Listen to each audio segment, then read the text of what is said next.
तर वेधशाळेने अवकाळी पावसाची शक्यता वर्तवली होती. त्याला अनुसरून पोलादपूर तालुक्यासह शहरांमध्ये मंगळवारी सकाळपासूनच अवकाळी पावसाने जोरदार हजेरी लावली. त्यामुळे आंब्याचा आणि काजू पिकाचा मोहर, इतर पीक सुद्धा नुकसानीच्या उंबरठ्यावरती आहे.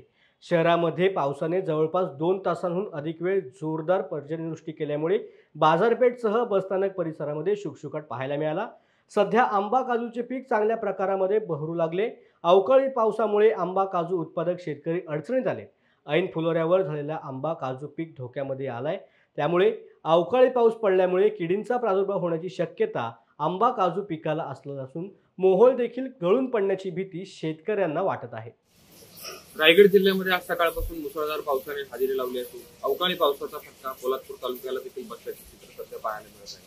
पोलादपूर तालुक्यामध्ये आज पहाटेपासून पावसाने जोरदार हजेरी लावली असून तालुक्यामध्ये पावसाचे जोरदार सरी बरसू लागलेले आहेत. जोरदार पावसामुळे सध्या आंबा व काजू या पिकाला मोठ्या प्रमाणात फटका बसण्याची शक्यता निर्माण झाली आहे. आंबा व काजूचे पीक सध्या चांगल्या प्रकारे बहरले असून चांगल्या प्रकारे मोहर आलेला आहे. मात्र या अवकाळी पावसामुळे आंबा व काजू या पिकावरचे मोहर हे पूर्णपणे गळून जाण्याची शक्यता या शेतकरी वर्गाकडून वर्तवली जात आहे. त्यामुळे शेतकरी वर्ग आता चिंतेत आल्याचे चित्र पाहायला मिळत आहे. देवेंद्र दरेकर, रायगड.